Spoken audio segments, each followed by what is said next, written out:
मैं सुमन यादव आपकी study Hindi channel में आपका स्वागत करती हूँ। आज हम पढ़ते हैं हिंदी पाठ्य पुस्तक का पाठ 3 रुचियों का ज्ञान भान, ग्रेड 7 का। रुचियाँ क्या होती है कि किसी भी विषय में आपकी रुचि होना, और ज्ञान भान का किसी विषय का आपको बहुत अधिक ज्ञान होना। ये है चैप्टर का मीनिंग। अब आगे पढ़ते हैं। सबसे पहले पढ़ते हैं लेखक परिचय। लेखक परिचय। लेखक कौन है? श्री लाल कृष्ण आडवाणी का जन्म 8 नवंबर 1927 को कराची में हुआ। पाकिस्तान के निर्माण के बाद उन्हें भारत में आकर बसना पड़ा। 24 वर्ष की आयु में सक्रिय राजनीति से जुड़े 4 बार राज्यसभा के और 6 बार लोकसभा के सदस्य चुने गए। सूचना और प्रसारण मंत्री रहे। कई वर्षों तक लोकसभा में प्रतिपक्ष के नेता रहे। गृह मंत्री और उप प्रधानमंत्री के पद पर भी रहे। वर्ष 1999 में सर्वोत्तम सांसद पुरस्कार से सम्मानित हुए। यह हमने पढ़ा लेखक परिचय। आप जानते ही हैं किसी विषय में होशियार होने और किसी विषय में रुचि होने में कितना अंतर है। विद्यार्थी जीवन में मिले अवकाश के पल किस तरह बिताने चाहिए, खेल कूद में लगे रहकर या कुछ ऐसा करते हुए जो जीवन भर काम आए। बचपन की शरारतें कभी पीछा नहीं छोड़ती। हमारे पड़ोसी देश में एक क्षेत्र ऐसा भी है जहां इतनी कम बरसात होती है कि बादल गिरते ही स्कूलों की छुट्टियां कर दी जाती थी। अब हम पढ़ते हैं पाठ प्रवेश। अपनी किशोर अवस्था में लाल कृष्ण आडवाणी को क्रिकेट मैच देखने, उसकी कमेंट्री सुनने का चाव था। कुछ समझ आने पर वे अपना खाली समय पुस्तकें पढ़ने में बिताना पसंद करने लगे। उन्हें यह भान हुआ कि दरअसल उनकी रुचि का काम यही है। उस दौर में पुस्तकों में उन्हें जो कुछ पढ़ने को मिला वह आगे के जीवन में बेहद काम आया। वहीं बचपन की कुछ शरारतों के लिए उनके मन में आज भी पछतावा है कि उन्होंने बचपन में जो शरारतें की थी उनके लिए उन्हें आज भी पछतावा होता है।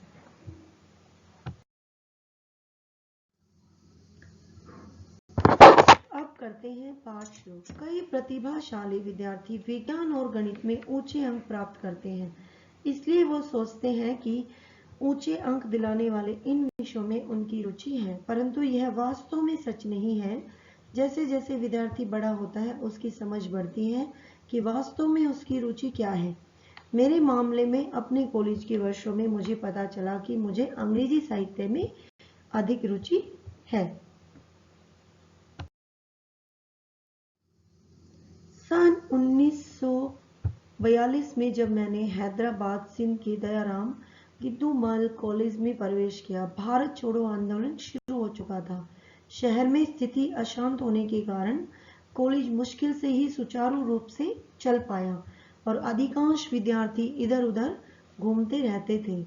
मैं अपना अधिकांश समय कॉलेज लाइब्रेरी में व्यतीत करता था और जिस पुस्तक को पढ़ने का मन करता उसे भुलक्कड़ की तरह पढ़ डालता था। यही पुस्तकों से मेरा जीवन भर चलने वाला प्रेम अंकुरित हुआ। मैंने 19वीं शताब्दी के वैज्ञानिक कल्प के प्रसिद्ध फ्रेंच लेखक यूलिस वर्न के सारे उपन्यास पढ़े।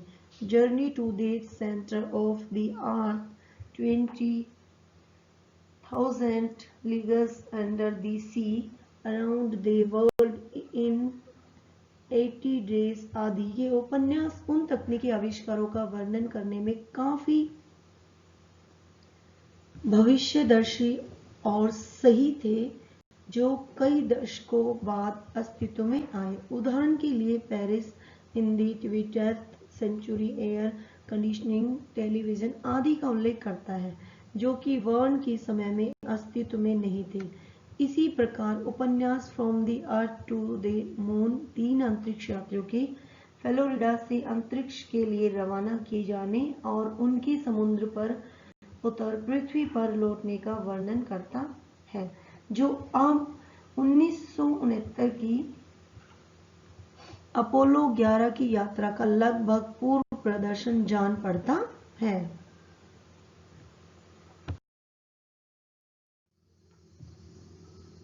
आगे देखते हैं। अब कॉलेज की लाइब्रेरी में ही मैंने जो उपन्यास उन दिनों पढ़े थे, उनमें से बहुत से उपन्यासों पर फिल्म बन चुकी थी और बाद के वर्षों में उन्हें देखने का कोई अवसर मैं छोड़ता नहीं था। मैं स्कूल में भी पुस्तकें पढ़ा करता था, परंतु उस समय मुझे सबसे ज्यादा शौक क्रिकेट का था। मैं कोई असाधारण खिलाड़ी नहीं था, परंतु AFS तलियार खान की टेस्ट क्रिकेट, रणजी ट्रॉफी और हिंदू मुस्लिम फारसी यूरोपियन एवं शेष 11 के बीच मुंबई में होने वाले अत्यंत लोकप्रिय पंचकोणीय मैचों की रेडियो कमेंट्री बड़े चाव से सुना करता था। इस पंचकोणीय टूर्नामेंट में हर वर्ष फाइनल मैच निरपवाद रूप से हिंदू और मुस्लिम टीमों के बीच ही होता था और वह उसी उत्तेजना एवं लगन से खेला जाता था जैसे इन दिनों हम भारत और पाकिस्तान की टीमों को टेस्ट या एक दिवसीय क्रिकेट मैच खेलते हुए देखते हैं।